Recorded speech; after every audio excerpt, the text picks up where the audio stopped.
Tshisekedi sera accusé de haute trahison. Pourquoi tous les politiciens sont devenus actuellement l'ombre de Félix Tshisekedi? Pourquoi l'opposition n'est-elle plus celle que nous connaissions? Peut-être que vous ne l'avez pas remarqué, mais l'opposition en RDC a perdu son influence.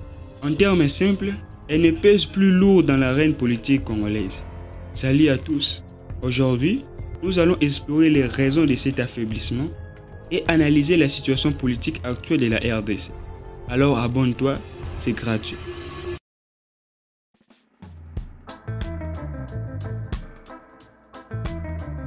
C'est l'image que tout un pays attendait.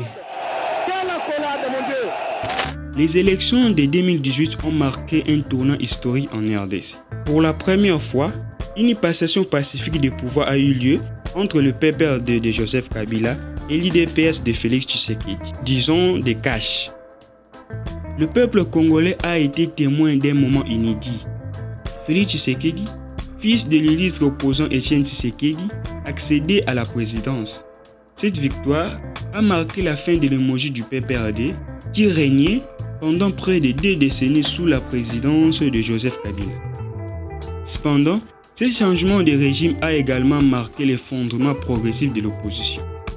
Avec la création de l'Union sacrée, Félix Tshisekedi a réussi à rallier à sa cause plusieurs figures influentes de l'opposition et même de l'ancien régime. Cette stratégie a non seulement renforcé son pouvoir, mais aussi affaibli la capacité de l'opposition à mieux s'organiser.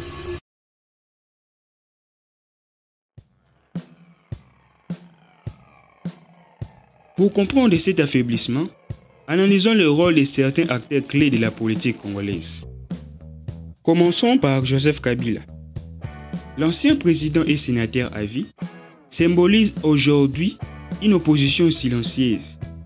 Bien que logiquement dans l'opposition, Kabila a choisi de se retirer presque complètement de la scène politique nationale. Ce retrait a non seulement affaibli le FCC, mais il a aussi laissé ses partisans sans direction claire. Deuxièmement, nous pouvons citer le cas d'Emmanuel Shadary. Candidat du FCC en 2018, Shadary n'a pas réussi à fédérer autour de lui une véritable dynamique d'opposition.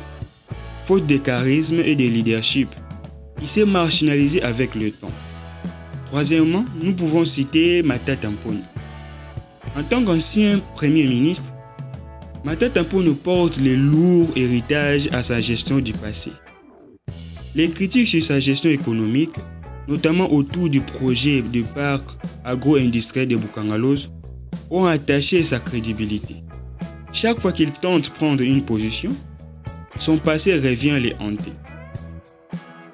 Quatrièmement, nous pouvons citer le cas de Moïse Katumbi. Gouverneur du Katanga de 2007 à 2015, Katumbi est l'une des figures les plus influentes de l'opposition actuelle grâce à sa stabilité financière et son réseau. Cependant, les projets de loi Tchiani, qui visaient à limiter l'accès à certaines fonctions aux Congolais, nés des pères et des mères, a terni son image. Bien que la loi n'a pas été adoptée, elle a suscité des doutes sur son congolité, affaiblissant sa base de soutien. Pour terminer, prenons le cas de Martin Fayulu.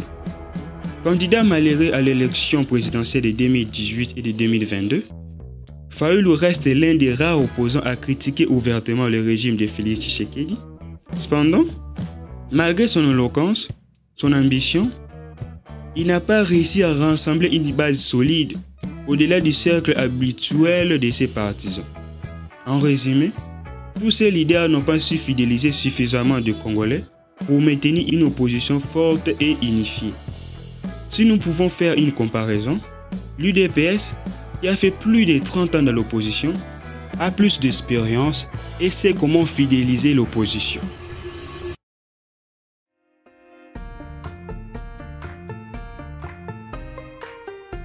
Le régime de Félix Tshisekedi a habilement utilisé plusieurs tactiques pour notamment affaiblir l'opposition. Premièrement, la création de l'Union sacrée. Cette plateforme politique a permis de débaucher des figures importantes de l'opposition et de l'ancien régime. En intégrant ces personnalités au pouvoir, Félix Tshisekedi a réduit la cohésion de l'opposition. en prenant par exemple Jean-Pierre Bemba, Bahati Lukwebo, Vital Kamerhe pour ne citer que cela. Deuxièmement, projet de loi de Tchani. Bien que controversé, ce projet a été utilisé comme une arme politique pour discréditer des opposants comme Moïse Katumbi. Tous les Congolais veulent faire confiance à un politicien qui est dit de père et de mère. Troisièmement, une communication stratégique. Le pouvoir en place a orienté l'opinion publique en mettant en avant les échecs du régime Kabila. Cette stratégie a permis de détourner l'attention des critiques sur la gestion des pays actuels. Toutes ces manœuvres ont été efficaces. Aux dernières élections, Tshisekedi a remporté la présidence avec une victoire écrasante de plus de 70% de voix, reléguant ses principaux opposants, comme Martin Fayulu et Moïse Katumbi, à des positions marginales.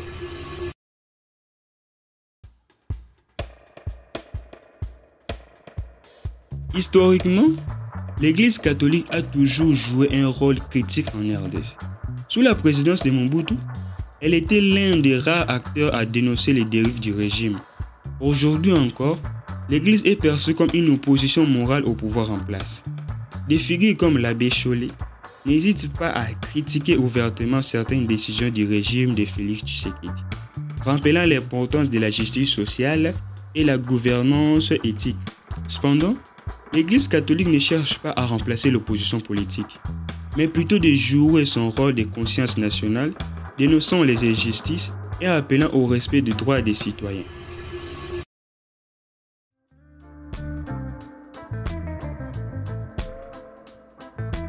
Une opposition efficace repose sur plusieurs piliers, comme un leadership fort. Les leaders d'opposition doivent être charismatiques, crédibles et capables de fédérer autour d'une vision claire, comme était le cas avec le fait Étienne Tshisekedi avec l'UDPS. Une stratégie cohérente. L'opposition doit être capable de proposer une alternative crédible au pouvoir en place avec des solutions concrètes aux problèmes du pays. Troisièmement, un ancrage populaire. L'opposition doit rester connectée aux préoccupations des citoyens et défendre ses intérêts. Pour terminer, des alliances solides. Une opposition divisée ne peut pas rivaliser à un pouvoir bien organisé. La cohésion est essentielle pour peser sur la scène politique.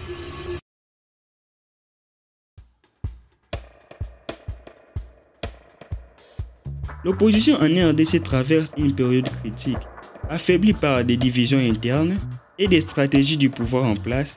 Elle peine à jouer son rôle de contre-pouvoir.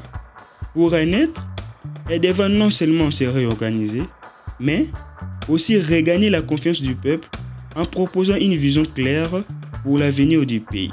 Car, comme dit un adage, c'est dans l'adversité qu'est née la force. Ensemble, réfléchissons sur l'avenir de notre nation. Quelles sont vos idées pour une opposition plus forte?